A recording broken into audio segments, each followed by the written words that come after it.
When you take your kids to an amusement park or a carnival, how do you know the rides are safe? 22 News I-Team reporter Ryan Walsh discovered what you need to look out for. Whether it's Six Flags or a traveling carnival, a 22 News I-Team investigation reveals how these rides are inspected. Roller coasters at Six Flags.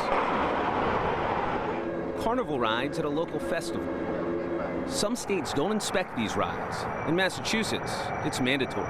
If they have followed the proper procedure and notified us that they're operating in the Commonwealth, then yes, it is safe to assume that it has been inspected. The 22 News I-Team went through more than a dozen state inspections of the roller coasters here at Six Flags.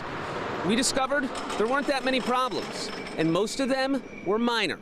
Although we did find that the bolt heads were broken on the Cyclone. The restraints had cracks in them on the Goliath, and they said to consider evaluating the entire wood structure on the Thunderbolt. 10 years ago this month, a 53-year-old was killed when he fell out of his seat on the Superman ride at Six Flags New England, the only death linked to a ride in the park's history. 40 years ago, Paul Karen was severely injured after falling off a Ferris wheel at Riverside Park. He later became a state lawmaker who helped usher in new regulations for roller coasters and carnival rides.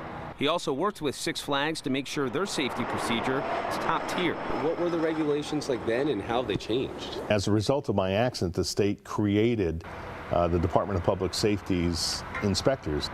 Traveling carnivals like these pack up and go from town to town.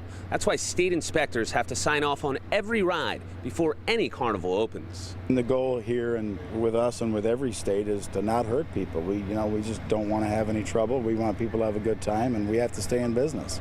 Gillette Shows is operating the rides at this weekend's Kielbasa Festival in Chicopee. They've been in business for more than 60 years. The 22 News I-Team watched as state inspectors reviewed each and every ride, sometimes calling for adjustments, other times giving a thumbs up. They're looking for any kind of pins that are missing, or is the ride not level, or is it not operating properly? Are the speeds inappropriate? Just under 12, fine. Karen told the 22 News I-Team accidents aren't always mechanical. Sometimes, like in his case, it was human error, so be cautious. People like to push the envelope. It's all well and good to have fun, but you need to make sure that safety is the #1 priority.